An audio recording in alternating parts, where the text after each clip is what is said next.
48-hour art check, round 63.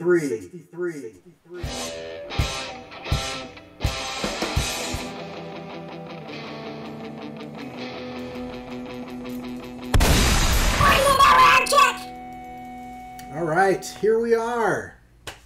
And Josh, you've changed. Yeah.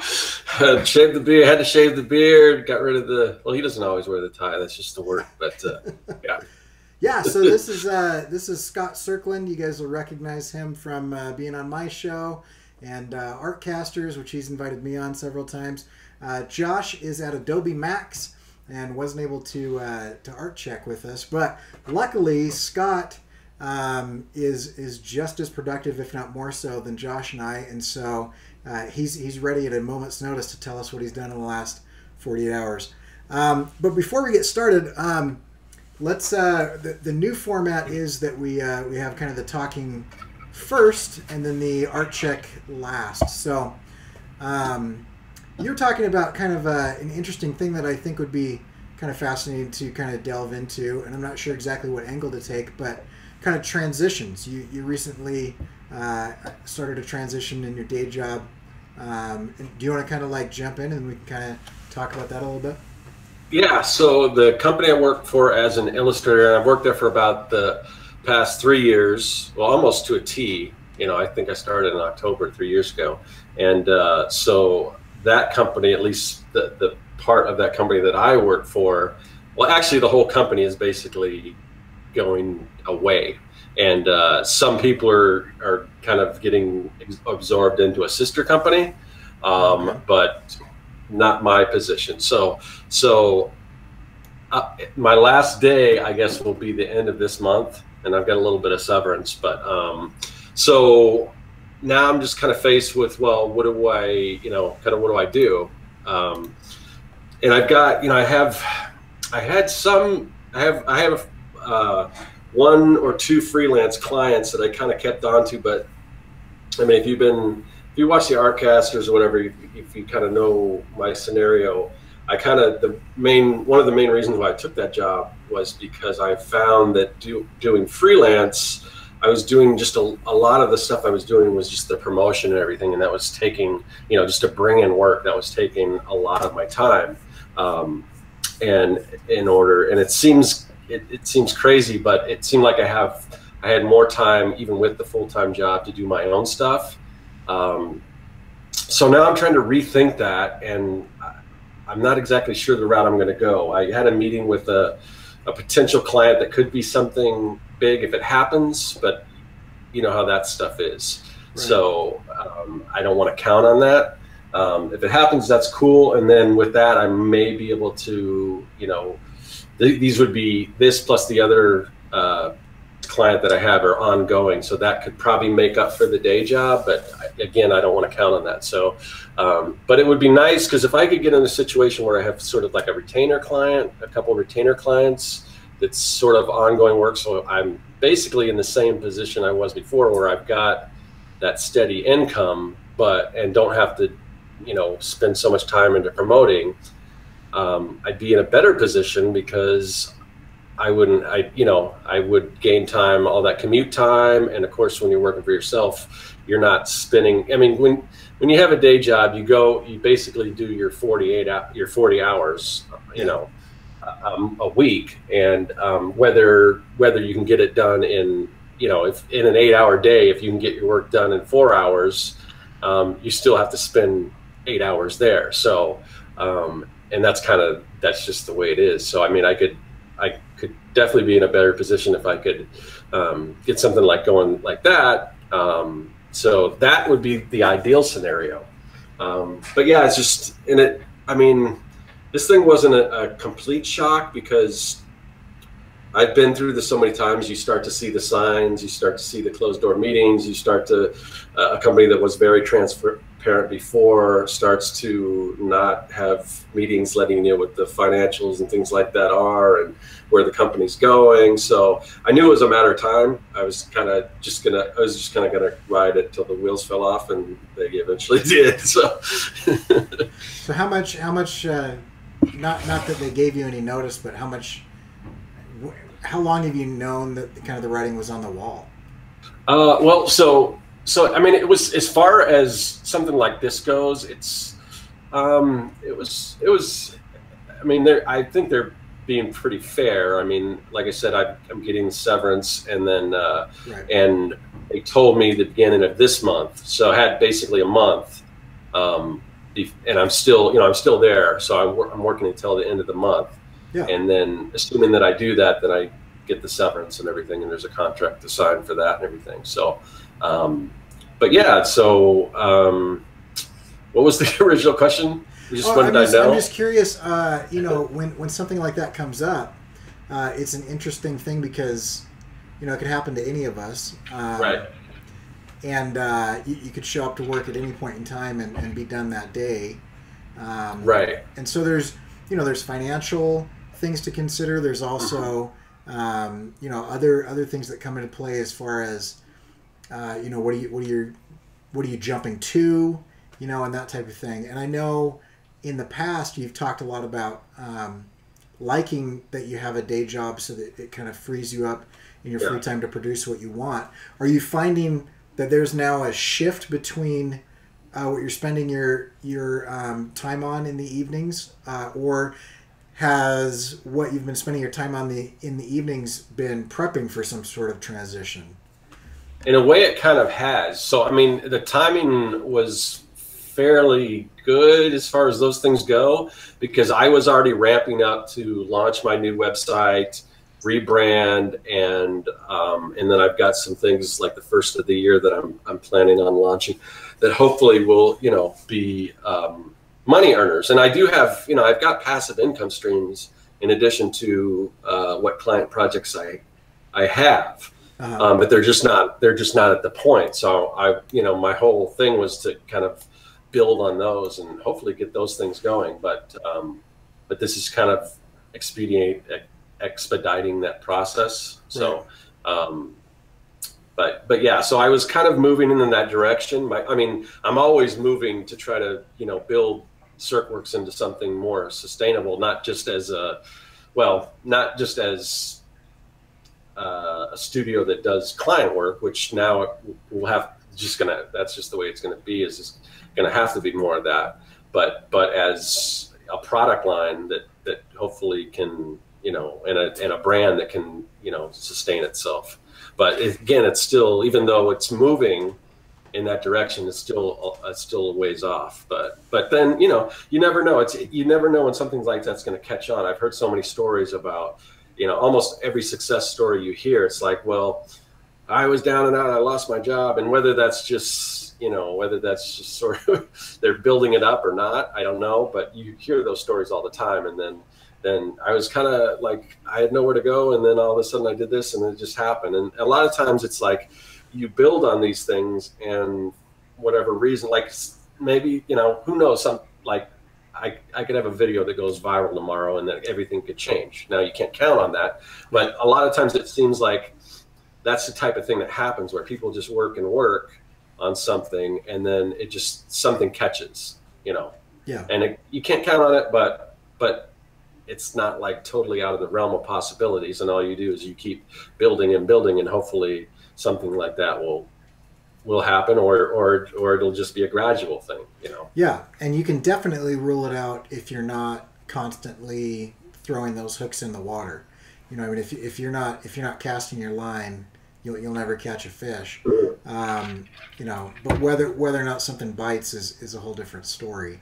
But yeah, I mean, that's something I've noticed about you for a long time, is that you're constantly, you know, seeing what you can productize, seeing, you know, how to transition this. And these little, I just came back from a conference, and one of the speakers said, you know, what you should change, he's specifically talking about YouTube, but he said what you should change about what you're doing to make it better is minor, tiny little tweaks.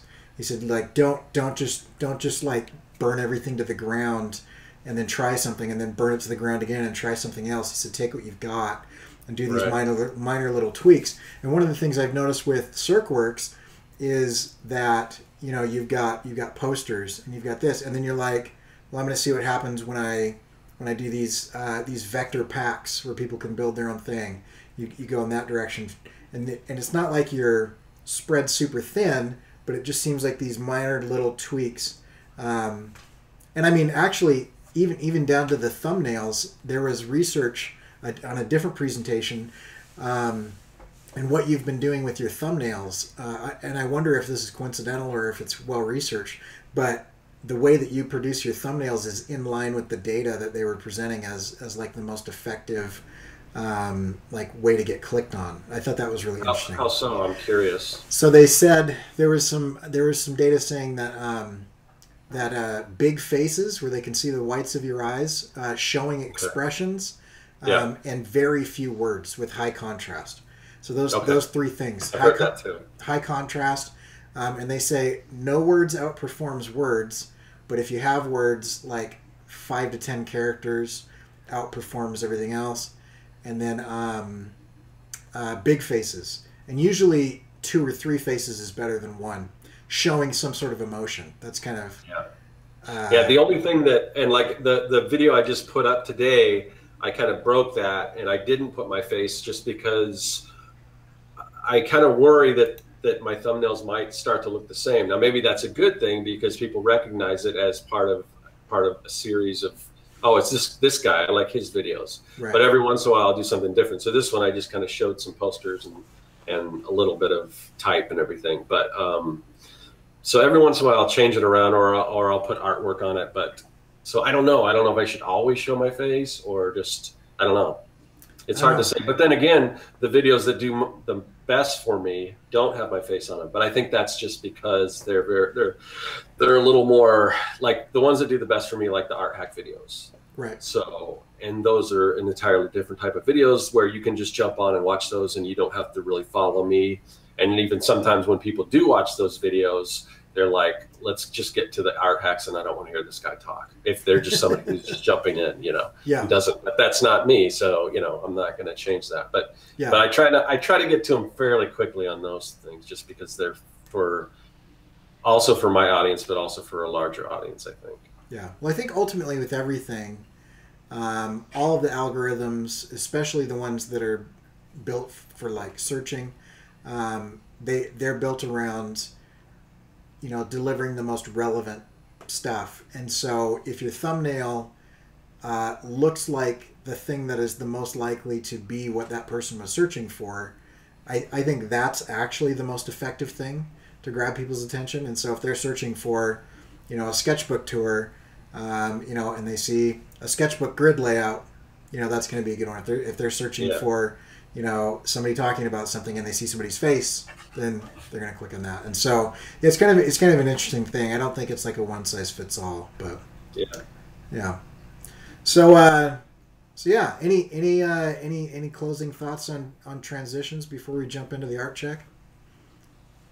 Yeah, I mean, just you know, it's kind of a new thing, but I'm excited about it because honestly, I mean, I was kind of in a sort of I was going to say a false sense of security, but that's not really true because like it was, like I said, it wasn't a big shock, but I think the work for me it was becoming a little rote. I mean, I like the thing I liked about that job is that I got paid to go in and just draw, and I got to draw different stuff, and that was really cool. But changes happen, you know, there's been changes like recently building up to this, and it wasn't, the work was fun, but the environment there the morale was down, and it just wasn't, you know, it wasn't as fun to work there. I mean, if it wasn't the fact that I just go in there and I put on my headphones and I draw, then that would, I might have been gone. I might have left on my own accord, but so I mean, this is, you know, and I've been through, it seems like for me, like 3 years is kind of that magic thing. Every single company that and I don't think I've only left one art job because it was just horrible.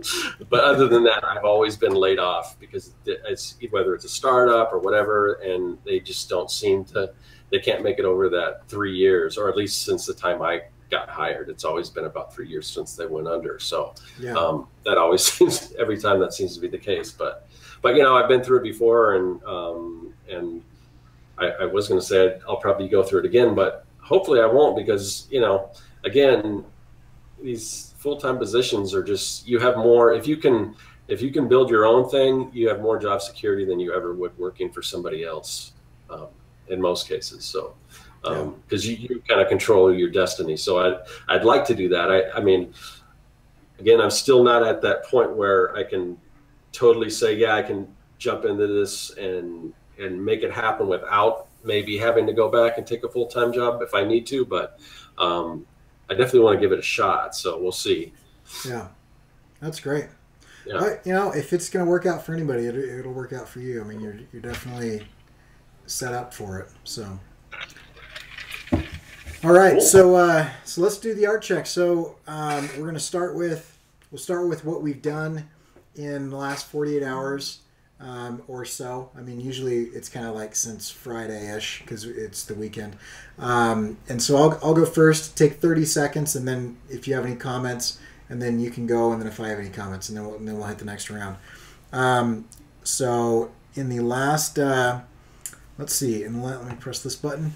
So in the last little bit, I have not gotten a ton done, but here's kind of the next progress. I've penciled in a lot of this. I've got my Avatar Last Airbender as Spider-Man there, and I've done a little bit of work. Mainly what I've been doing is a lot of the stuff with kind of the behind the scenes on this show. I've got some sound effects and some things like that kind of going in, and so the viewers will be able to hear this stuff, but you won't as I do it. But that's kind of basically where I'm at.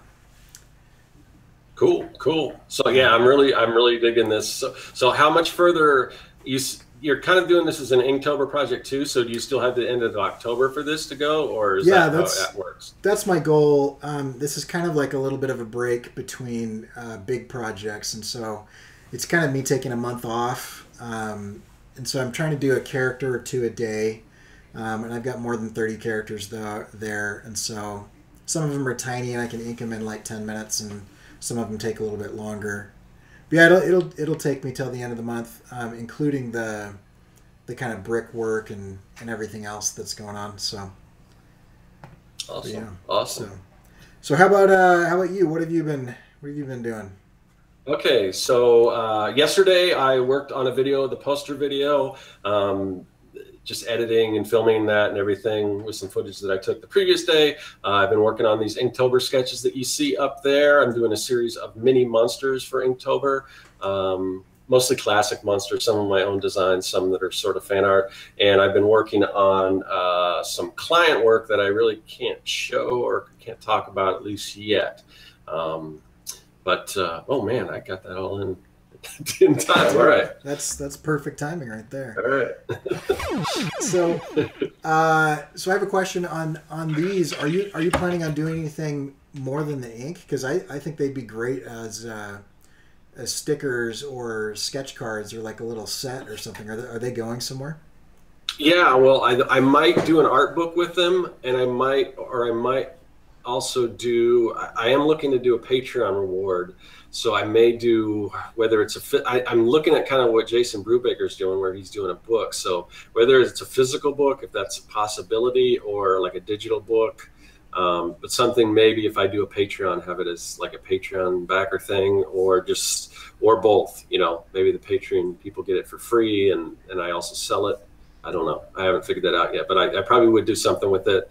And I need to do more of that stuff because I've got other things. Like I really like to do something with my my blueprint robots, but I don't know how to print it because it's one color, but it's not black and white. So right. I don't know exactly how to do that yet. If I figure out a way, I'd like to.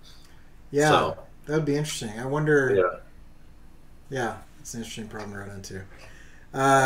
Yeah, so the next one is I don't know. I just started thinking of like 6 ideas, and I'm like, no, it's a different show. So the next one we do is challenges. So for me, just more medical stuff. I'm super tired. I'm on like my 4th round of really heavy antibiotics. I just went to the ear, nose, and throat guy today again, and I had an abscess in my nose, which is the third abscess I've had this month. So I had one in my ear. That was just an ear infection, and then I had an abscess in this ear, and then an abscess in this ear, and then an abscess in my nose. And we're still trying to figure out what's going on with that, but I'm pretty much exhausted all the time and really tired of being on antibiotics. And I'm like, I'm on a steroid, and I'm on a thing. There's like, I'm taking like 4 things right now, and it's kind of that shotgun guess thing that doctors do when they don't know what's going on. So, yeah. Wow. Anyway. I feel for you. How about you? Oh, sorry. Go ahead. Challenges. Yeah. What challenges have you overcome? Okay, so I've been so Saturday we threw a big 70th birthday party for my mom that me and my brother had been planning for months. So everything before that what do you call it, a conference, and then my mom's party. So just everything's been that. So now I'm finally got that done, and now I'm going to focus back on work, which is the main thing that I'm doing right now. So cool. Yeah, not that I haven't been doing all that stuff as well, but yeah, I mean, that was just something that's been occupying a lot of my free time. So yeah. As far as plans for me in the next 48 hours, I am going to start on EVA Unit 01 Optimus Prime and get him done, and probably 1 or 2 other characters, and then I'm just exhausted, so that's probably everything I can do right now, just without pushing myself too hard. But that's kind of my plans for the next before Wednesday. So what are you planning on doing before Wednesday? The next 48 hours. Okay, so I really want to get back to work on my website, because even though it's up, there's still a lot of stuff I need to do on that. So hopefully I'll get a chance to do that. But I've got some other client work and things that I need to do. And right now I'm also trying to decide if I'm going to join an anthology, which I'm not sure I'm allowed to mention yet, but you guys could probably guess. And I think I'm leaning towards maybe doing that. I just got to figure out how and when. So cool. Yeah, that's great. Well, you're like right on the button with the 30 seconds. First time. Yeah. That's great. So yeah, let me just check the chat real quick and see. Yeah. We've got see any of that stuff. Yeah, we've got Eugene there, and I met Eugene at Vid Summit. Cool guy. Thanks for jumping in, man. That's awesome. And yeah. So anyway, Vid Summit was great. I'm gonna do a big video on Vid Summit at some point in time, and I met a lot of really cool people that I want to kind of incorporate into some videos that I'm making in the future. So if you are watching this and you are one of those people that I talk to, hit me up, shoot me an email. I think I gave you a card. So anyway, so that's that. But yeah, so we're gonna close this out. It's late, and we've got to get going. So I appreciate everybody logging in and watching this. And we're still working on the podcast. I've tested out some things, and so we'll start seeing some episodes go live here, and we'll give you guys some notice on that. But anyway, I've said but and several times now, so I think it's time to wrap this up. Special thanks to No Saboteurs for the intro music. You can check out their stuff at facebook.com/NoSaboteurs. And this says Josh's stuff, but if you'd like to check out Scott's stuff, you can go to circworks.com, and he's got lots of really awesome stuff there that you should check out, as far as posters and all kinds of different products and some really, really inventive things. And so if you haven't been there, go check that out, and now would be a great time to buy. And as always, you can check out my stuff at corykerr.com. And if you want to jump on the email list, you can get on corykerr.com/email. And that'll help you get a hold of the podcast and some of the things that will be changing on my channel. If you haven't subscribed yet, hit that subscribe button and ring that bell so that you can get that. And we appreciate everything you guys are doing, and we will catch you guys later. Later.